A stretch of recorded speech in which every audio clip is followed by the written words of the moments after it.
क्या आपको मालूम है कि बायोलॉजी के पेपर में सिर्फ डिफरेंशिएशन या कंपैरिजन के सवाल को गलत तरीके से लिखने की वजह से तुलबा के पूरे नंबर कट जाते हैं। आज मैं आपको वो तरीका बताऊंगा जिससे आप इस सवाल में फुल मार्क्स हासिल कर सकते हैं।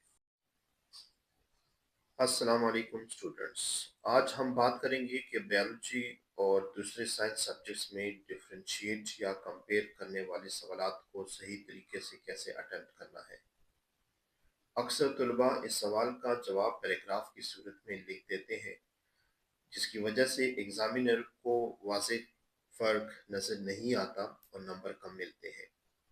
आज मैं आपके साथ कुछ ऐसे टिप्स शेयर करने लगा हूँ जिसको आप फॉलो करके फुल मार्क्स ले सकते हैं। टिप नंबर वन, जब भी सवाल आए डिफरेंशिएट बिटवीन या कंपेयर बिटवीन, तो जवाब हमेशा टेबल की फॉर्म में लिखें। टिप नंबर टू, सबसे पहले सवाल की हेडिंग लिखें। मसलन अगर मैं एक सवाल लिख रहा हूं कि the difference between photosynthesis and respiration, तो सबसे पहले मैं उनकी हेडिंग्स लिखूंगा। हेडिंग को मार्कर से लिखें, उसके बाद नीचे टेबल बनाएं। जो आपका मेन टॉपिक है फिर उसकी हेडिंग लिखें।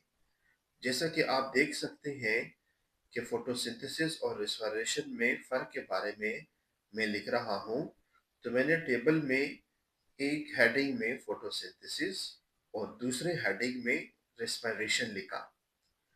आप उनके पॉइंट्स इन हेडिंग्स के नीचे लिखना है।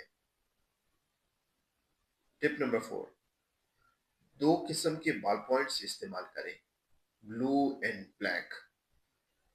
ब्लू से नॉर्मल रूटीन राइटिंग करें, जबकि ब्लैक बॉल पॉइंट से फर्क वाले पॉइंट्स को लिखें। टिप नंबर फाइव, डिफरेंस लिखते वक्त लंबे पैराग्राफ्स न लिखें, बल्कि मुख्तसर और सादा जुमले लिखें ताकि एग्जामिनर को फौरन फर्क समझ आ जाए। अगर टॉपिक ऐसा हो जिसमें डायग्राम या की टर्म शामिल हो सकती है तो जरूर लिखें, इससे आंसर मजीद मजबूत हो जाता है।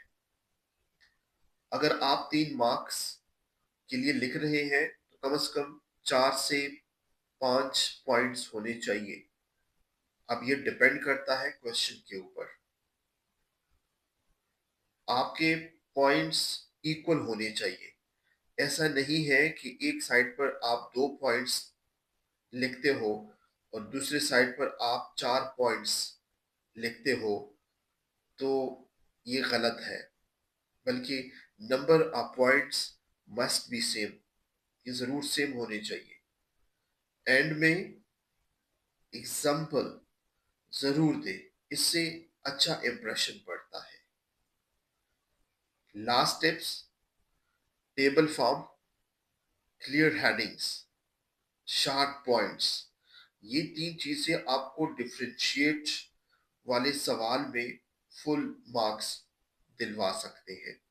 देखिए स्टूडेंट्स, जब हम इसी तरह टेबल फॉर्म में वाज़ेह फ़र्क लिखते हैं तो एग्जामिनर को फ़ौरन दोनों प्रोसेसेस का फ़र्क नज़र आ जाता है और फुल नंबर मिलने के चांसेस बढ़ जाते हैं।